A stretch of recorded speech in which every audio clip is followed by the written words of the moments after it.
요즘 책이 잘 팔리지 않는 시대인데 300만 부가 넘게 팔린 베스트셀러 산타지 웨인이라는 사람이 쓴 책이 제목이 좀 특별해요.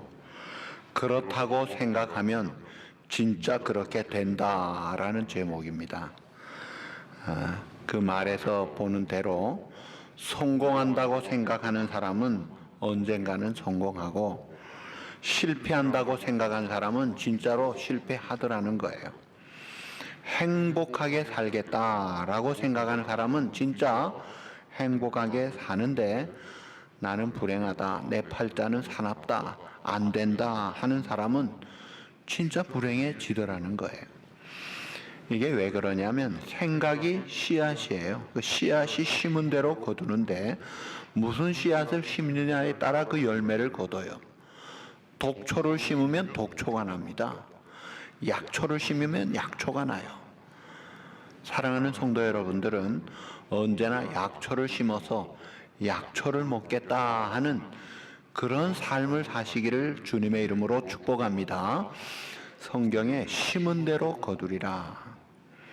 제가 한국 갔을 때 어느 교회 보니까 기도하는 대로 됩니다. 말하는 대로 됩니다. 그 다음에 생각하는 대로 됩니다 그랬더라고요. 우리 생각을 잘해야 돼요. 그래서 잠언에서도 우리의 마음과 생각을 잘 지키라고 했어요.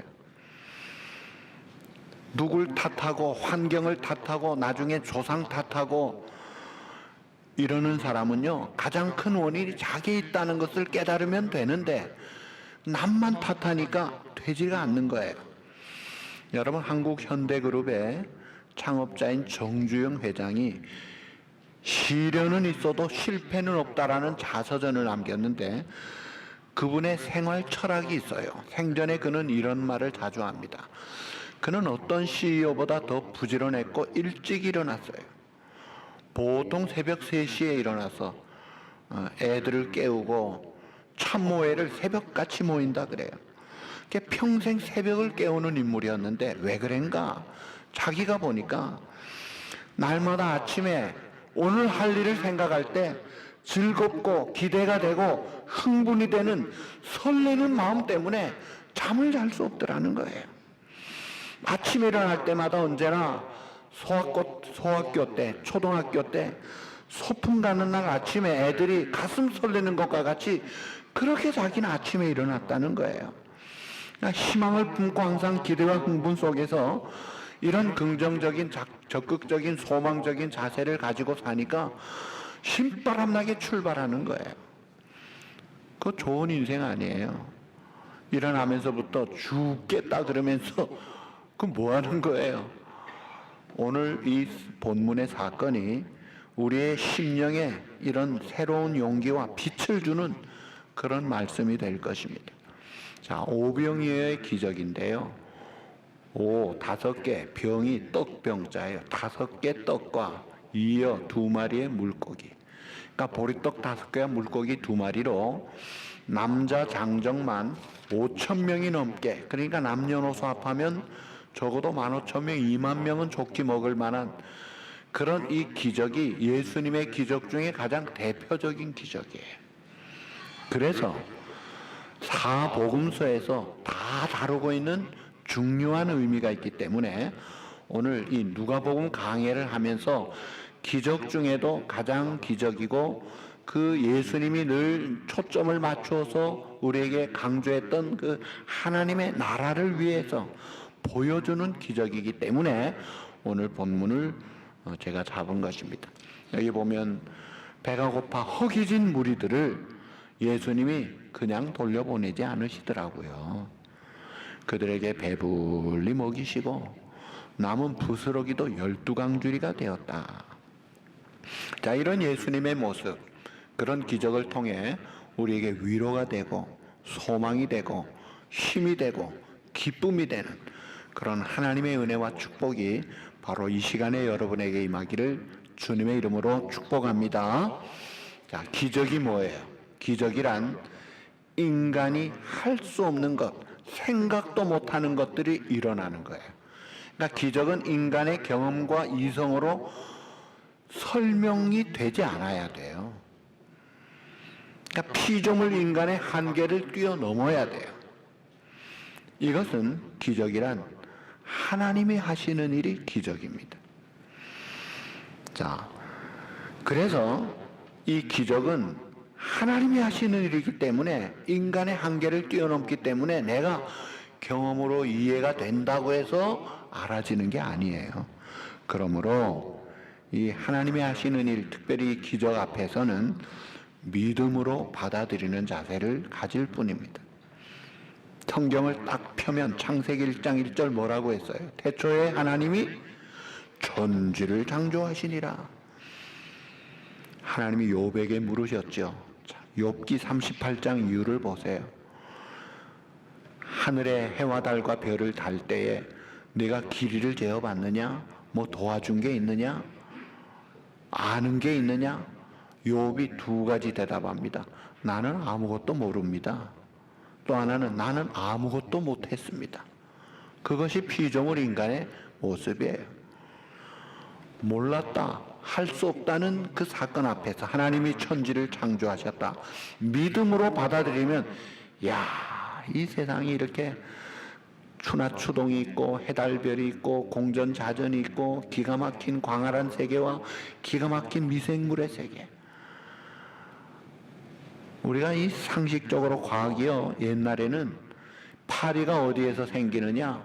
빵에서 생긴다고 그랬어요. 파리가. 말도 안 되는 이론이 있어.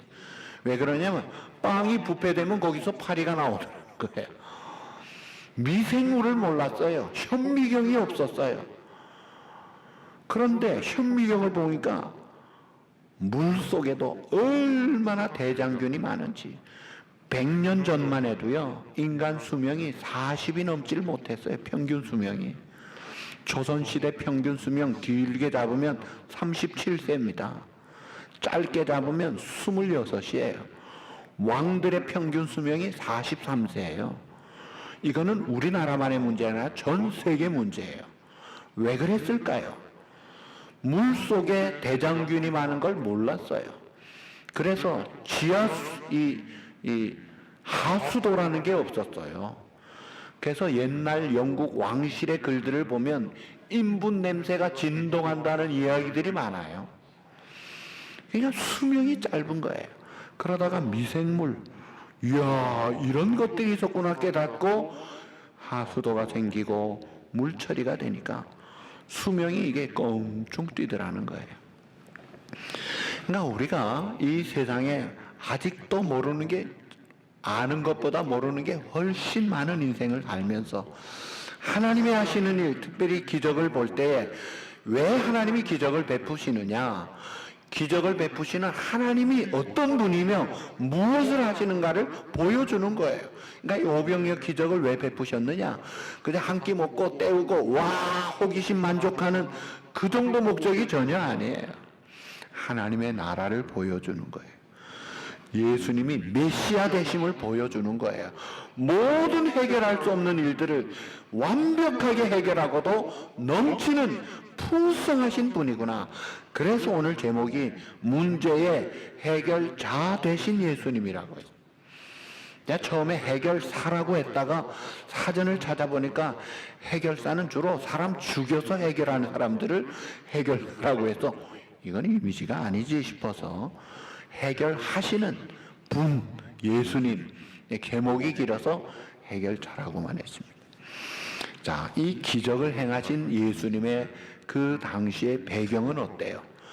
예수님 당시에 이스라엘은 독립국가가 아니었습니다. 우리나라가 일본에게 한번 먹힐 때가 있었죠. 얼마나 비참했습니까? 내 이름도 못 쓸 때가 있었어요. 우리 말도 글도 못했던 때가 있었어요. 그런데 지금 이 이스라엘은 로마의 식민지였어요. 참 비참할 때입니다. 그런데다가 이스라엘을 다스리는 유대 왕이라는 헤롯 왕은 아주 포악하기 짝이 없는 잔인한 왕이에요. 예수님이 여인이 낳은 자 중에 가장 큰 자 누구예요? 세례 요한을 그 헤로데의 딸 춤 한 번 잘 추는 것에 약속했다가 그냥 그 세례 요한의 머리를 소반, 이 쟁반에 담아다가 내는 이런 엉터리 같은 이 세상, 정말 살벌한 그 때에 지금 예수님을 헤롯 왕은 세례 요한이 다시 살아났다라고 생각하기 때문에 굉장히 위협적이고 부정적인 그런 분위기에서 예수님이 지금 공생의 행동을 하고 계세요. 그러나 아직 예수님이 공생의 마지막 십자가 지실 때가 아니기 때문에 예루살렘으로는 잘 가지 않으셨죠. 자, 갈릴리 주변에서 지금도 갈릴리에 가면 그 오병이어 기적을 행한 그 기념교회도 있어요. 저도 가봤어요. 자, 이 수많은 사람들을 먹이고 기적을 행하는 그 땅은 빈 광야입니다. 지금도 빈 광야입니다. 자, 해는 떨어지고 며칠 굶은 사람들, 빈들이기 때문에 양식이 없어요. 또 있다고 해도 사 먹을 돈도 없는 때입니다. 자, 이것이 바로 지금 이 본문 배경이에요. 그러니까 상황이 위기의 상황이에요. 자, 그러면 오늘 그들만 위기가 아니에요. 제가 생각하기에는 북한이 이 비슷한 위기가 아닌가. 양식 떨어져 모든 게 부족해. 이게 붕괴 직전에 그런 그 허망한 상태 같아요. 그러면 남한은 어때요? 제가 보기에는 남한도 위기예요. 그러면 이민사회는 어때요? 제가 이민 온 지 이제 30년이 지났는데요. 처음 올 때부터 늘 듣던 말이 있어요. 어렵다는 거예요. 어렵다는 말이 끊임이 없어요. 이제 문제가 없어라는 말을 한 번도 못 들어봤어요. 제가 보기에는 이 세상에서는 죽을 때까지 그런 것 같아요. 왜요? 바람 잘 날이 없어요. 끊임없이 파도가 칩니다. 어디에나 위기는 있어요. 뭐 저기만 있는 게 아니라 우리에게도 다 있는 거예요. 그런데 위기란 그 말 그대로 위험한 때이지만 기회의 때가 된다 이거예요. 기회가 된다 이거예요. 자, 그래서 허기진 빈들의 저녁 때 예수님이 그 배고픈 큰 무리를 보시고 불쌍히 여기셨다. 불쌍히 여기셨다. 자, 큰 많은 무리들을 보시고 어떻게 여기셨다? 불쌍히 여기셨다. 이 컴패션 마인드, 이 동정하는 마음, 긍휼한 마음이에요. 사실 객관적인 시각을 가지고 기자의 예리한 추적을 보면요, 그 많은 무리들이 나중에 예수님을 십자가로 바라바라 놔주고 죽여라 할 그런 사람들이에요. 그래서 벌을 받아도 될 사람들이에요. 그럼에도 불구하고 주님은 그런 것 아랑곳하지 않으시고 그들의 형편을 보시고 컴패션 마인드, 동정심과 긍휼한 마음으로 불쌍히 여기시고 그들을 배고픈 대로 돌려버리지 않으시더라 이거예요. 이것이 바로 상한 갈대를 꺾지 아니하시고 꺼져가는 심지도 끄지 아니하시고 불쌍히 여기서 그들을 배고픔을 해결해 주시고 그 약한 부분들을 고쳐주시는 주님. 그래서 예수님이 십자가 지시기 전에 공생애를 보시면 이 불치병자들 고쳐주잖아요. 그걸 통해서 예수님은 질병을 제어하시는 능력의 하나님이시구나. 하늘 아래에는 질병이 없어요. 아픔이 없어요. 그리고 귀신을 제어합니다. 군대 귀신 한마디에 도망가 버리잖아요. 뭐예요? 영계를 지배하시는 거예요. 영계는 사람도 영적 존재예요. 천사의 세계, 이 마귀 사탄 귀신의 세계도 영계인데 그걸 홀로 절대 주권으로 지배하시는 권세 있는 분이라는 거예요. 그리고 바람과 파도를 잔잔하게 하시는 주님을 통해서 이 창조 만물의 세계를 지배하시는 창조의 능력을 우리가 보게 됩니다. 오늘 이 오병이어를 통해서는 굶주린 자들, 오늘의 허기진 문제들을 다 해결해 주시고 take care of you, 여러분들을 돌보아 주시는 하나님이라는 것을 우리에게 보여주시는 거예요. 그래서 우리가 믿는 주님은 나 혼자 외롭게 어렵게 힘들다 못 살겠다 무겁다 뭐가 없다 라고 끝나지 않고 주님과 함께 할 때에 그런 문제를 다 하시고 해결해 주시는 분이다 이거예요.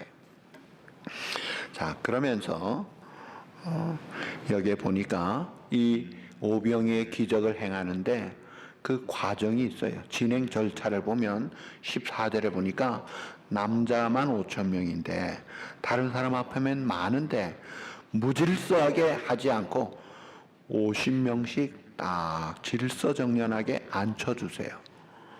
군대에서도 2만 명 군인들을 기준 좌우로 정렬 사열동대 하면서 하려면 시간이 걸리고 이 질서가 있어야 돼요. 그래야 그 다음에 일을 스텝으로 나아갈 수가 있는데 여기 보니까 주님의 일은 질서 속에서 하더라는 거예요. 그리고 기다려야 되더라는 거예요. 믿음으로 소망 중에 기다리는 그 과정이 이게 있더라는 거예요. 자, 그래서 우리가 하나님의 하시는 일을 할 때에 우리가 어떻게 해야 되느냐 하면 기다려야 돼요. 그것도 불평하면서 기다리는 게 아니라 조용히 기다려야 돼요.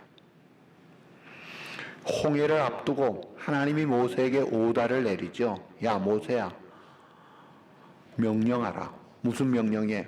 너희는 가만히 있어. 오늘 우리가 읽은 성구 그 교동문 24번이에요. 시편 46편.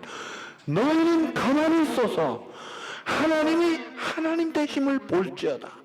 지금 너희가 보고 있는 애국 저 군사들 다시는 보지 못할 것이다.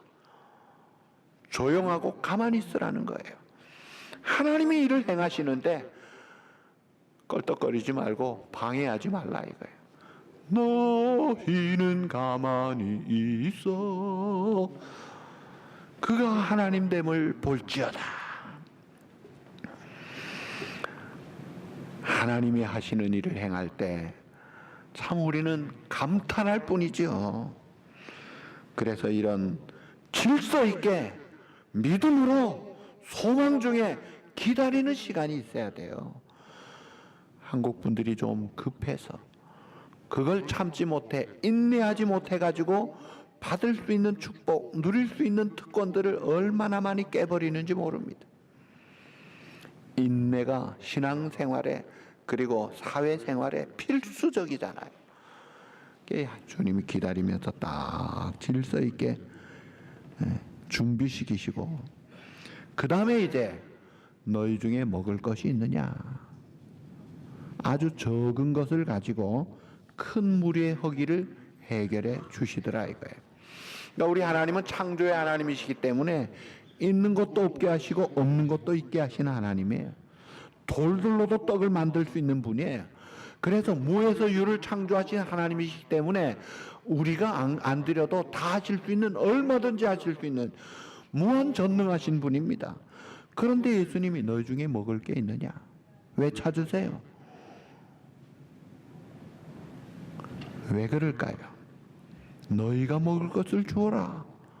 제자들에게 먼저 그렇게 말했잖아요. 야, 너희가 먹을 것 주어라. 너희 중에 지극히 작은 것이라도 주님의 이름으로 주님 앞에 드려보라는 거예요. 어린아이의 도시락, 그 한 어린아이 점심이었습니다. 그걸 드려보라. 드릴 때, 헌신할 때 마른 막대기도 하나님의 손에 잡히니까 80노인 모세가 참 청년이 되더라고요. 120세까지 힘있게 살고 눈도 흐리지 않고 기력도 쇠하지 않고 하나님의 때가 되니까 부르시더라 이거예요. 이게 하나님이 하시는 일들이에요. 그래서 우리가 내게 있는 것 부족하지만 내가 보기에는 아무것도 아닌 것 같은데 하나님 앞에 붙잡히면 얼마든지 놀랍게 사용하십니다. 오늘도 우리 주님은 너에게 무엇이 있느냐, 너의 가진 것이 뭐냐, 너의 먹을 것이 뭐냐 묻고 계십니다. 보통 사람들은요, 특별히 한국 사람들 통이 커가지고 일본 사람들보다 통이 커요. 그래가지고 늘 하나님 앞에 큰 것만 드려야 되는 줄 아는 사람들이 있어요. 그런데 보니까 큰 것은 없어서 못 드리고 작은 것은 별 것도 아니니까 못 드리고 결국은 아무것도 안 드리니까 전혀 쓰임받지를 못합니다. 그러지 말라는 거예요. 믿음의 눈으로 다시 보라는 거예요. 이 생각의 전환이 필요합니다. 에릭 프롬이라는 심리학자가 생산적인 생각을 하는 사람은 건강하다라는 발표를 했어요. 원망하고 불평하고 의심하고 이런 사람은 병든 사람이라는 거예요. 생산적이고 소망적이고 창조적인 사람이 건강한데, 사람들을 보면은 성공하는 사람들도 있고 꽤 많아요. 또 실패하는 사람도 꽤 많습니다. 똑같은 조건에서 그래요. 뭐 무슨 IMF든 무슨 불경기든 상관없이 잘 되는 사람은 잘 되고 안 되는 사람은 아주 안 돼요. 그런데 학자들이 실패하는 사람들의 공통점이 뭔가 조사를 하니까 5가지를 발견했대요. 실패자의 공통점 5가지 유형. 첫째가 지금 방법이 제일 좋다고 고집하는 형이에요. 시대는 자꾸 바뀌고 새로운 기술이 발전되고 개발되는데 그저 지금 것이 좋다고 고집하고 완고하게 있기 때문에 이게 업그레이드가 안 되니까 사업이 그렇게 잘 되다가 퇴출되더라고요. 여러분, 이 비즈니스 IBM, 옛날에 IBM은 100년은 탄탄하다고 했는데 마이크로소프트웨어 나오니까 사라지고 마는. 왜 그래요? 개발이 안 되니까 그래요. 그래서 다시 또 개발하니까 또 좀 되고, 종래 방법 고집해 가지고는 안 되더라 이거예요. 두 번째, 자기 개발을 게을리하는 현실 만족형이에요. 이 정도면 괜찮다, 이만큼이면 됐지, 현실에 좀 지나치게 만족하는 사람 되지가 않더라 이거예요. 세 번째, 나는 잘하는데 상대가 나쁘다고 하는 이런 자기중심적인 사람, 한마디로 교만한 사람이에요. 되지가 않더라 이거예요. 나는 부족한데 하는 걸 깨닫고 최선을 다할 때 얼마든지 뻗어갈 수 있더라는 거예요. 그 다음에 네 번째가 쉽게 부정하는 사람이에요. 이것도 안 되고 저것도 안 되고 이 사람도 안 되고 너도 안 되고 나도 안 되고 예스라는 말을 할 줄 몰라요. 그러니까 뭘 하겠느냐. 마지막 5번째가 시야가 좁은 형이에요. 이게 이제 우물안의 개구리 형이에요. 자기 분야만 고집하거나 고정관념에만 사로잡혀서 폭넓게 생각하지 못하고 포용성도 없고 이 편협성, 이것이 발전을 저해하더라 이거예요. 그래서 문제를 해결하고 뛰어넘고 업그레이드되고 성공하는 사람들을 보니까 더 넓고 광대한 세계를 보면서 나아가더라는 거예요. 빈들입니다. 200데나리온 가지고도 안 됩니다. 이것 가지고 뭐가 되겠습니까? 이런 식으로 해가지고 되겠느냐 이게. 어린아이의 도시락이라도 주님 앞에 한번 드려보니까 역사가 일어나잖아요. 그러니까 이 소망과 믿음의 시야로 나아가는 우리의 자세가 우리의 인생을 다르게 만들어요. 민수기 14장에 가나안 땅을 정탐한 12명 보고 중에 이 여호수아 갈렙은 긍정적인 보고를 해요. 그런데 10명의 정탐꾼들이 야, 저 사람들은 아낙 자손 장대합니다. 선도 난공불락이에요. 전투력이 있습니다. 객관적 시각으로 맞아요. 틀린 말이 아니에요. 그래서 아예 우리는 메뚜기와 같은데 돌아갑시다. 애굽으로 갈 수밖에 없습니다. 저 모세가 괜히 하나님이 우리를 이렇게 고생하는 길로 자, 여기에 뭐가 빠졌어요? 하나님의 약속이 없어요. 믿음이 없어요. 소망이 없어요. 그저 현실, 기자의 눈밖에 없어요. 자기들이 이때까지 40년 사는 인생도 하나님이 기적같이 인도해 주셔서 살 텐데 그런 걸 거부하는 거예요. 그러니까 하나님이 원위치 40년 고생시키고 메뚜기같이 돌리고 여호수아 갈렙에는 다 그 말 그대로 죽입니다. 말대로 되더라고요. 그러니까 이 믿음을 가지고 하나님의 약속 붙잡고 하나님을 신뢰하면서 나아갈 때 쑥쑥 올라갈 수 있는데, 이 믿음이 없고 하나님의 약속이 없으니까 가지를 못해. 예수님도 변화산에서 내려오셨을 때 귀신 들린 아이의 아버지가 할 수 있거든 무엇이든지 좀 해주십시오 할 때 예수님 뭐라 그랬어요? 마가복음 9장 23절 유명한 말씀, 할 수 있거든이 무슨 말이냐? 믿는 자에게는 능치 못할 일이 없느니라. 믿음으로 살자 이거예요. 믿으면 되는데 너 하나님을 믿어야지. 하나님의 사랑과 하나님의 능력을 믿으면 되는데, 하나님은 없고 내 생각에 내 경험에 이건 절대로 안 된다. 그럼 절대로 안 되는 거예요. 그렇게 살지 말라는 거예요. 그래서 오늘 우리가 내 비록 작은 것, 내 연약한 것, 내게 시간이 있습니까? 얼마나 중요해요. 얼마나 좋은 거예요. 드려보라 이거예요.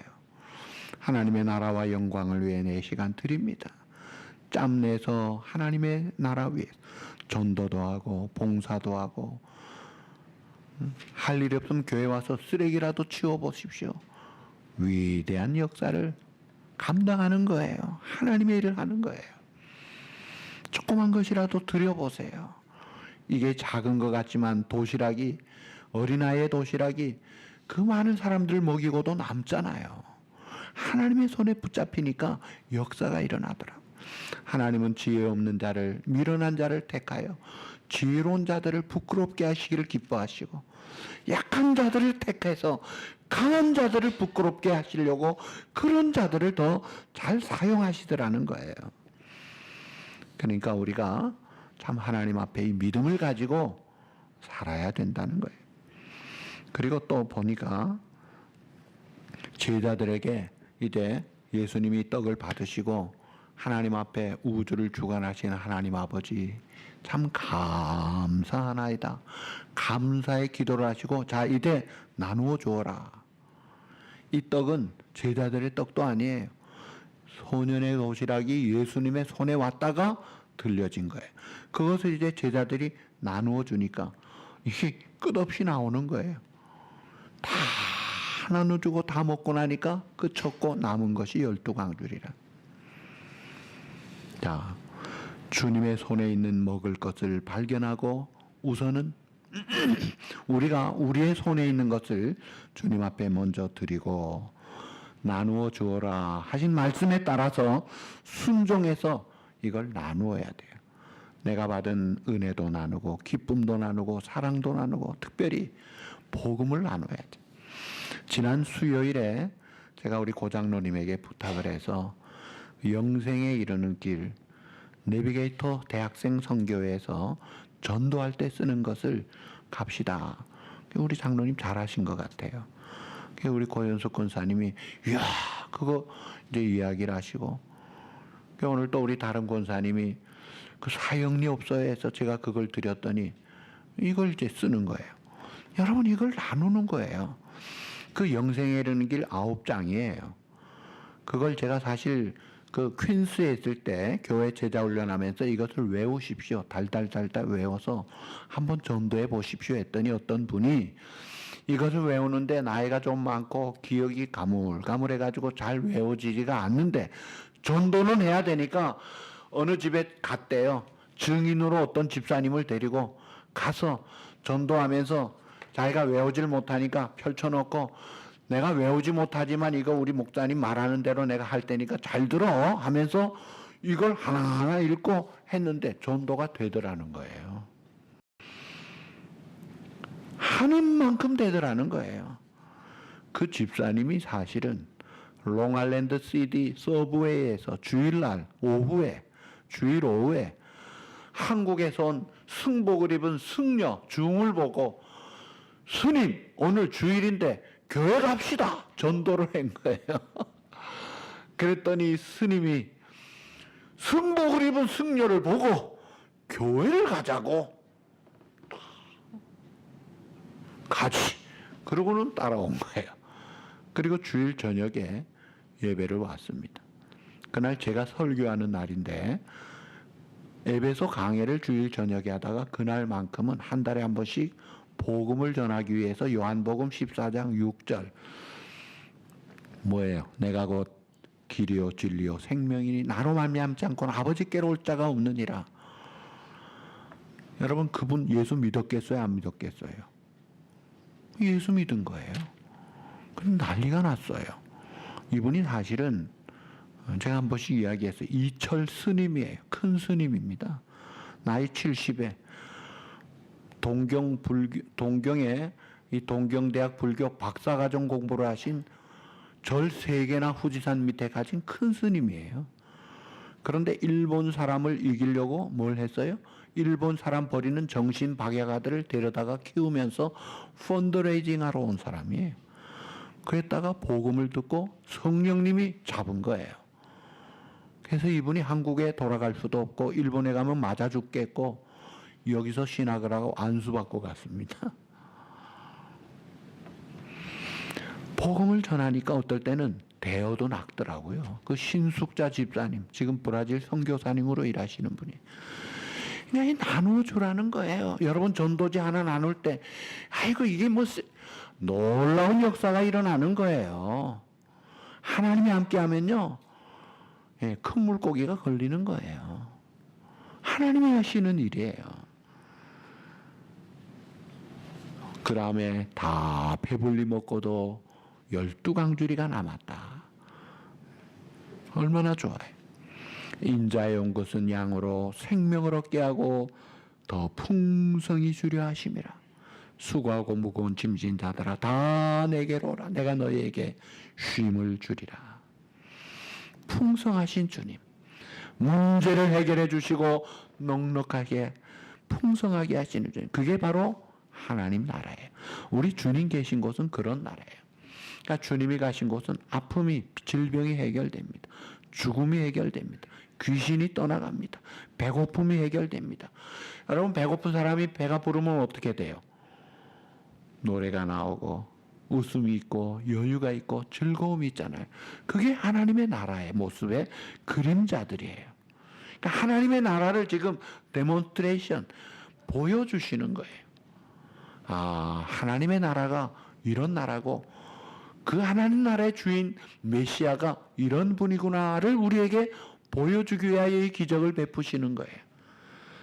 바라기는 세상에서 진리에 허기지고 의에 허기지고 영육간에 허기진 우리의 심령, 우리를 불쌍히 여기신 주님 앞에 나와서 참 우리의 허기짐을 메꾸고 목마름을 해결하고 하나님의 나라의 그 풍성함을 깨닫고 누리면서 감사하고 기뻐하고 즐거워하고 찬송하는 사랑하는 우리 모든 성도 여러분과 또 여러분의 가정이 되시기를 우리 주님의 이름으로 축복합니다.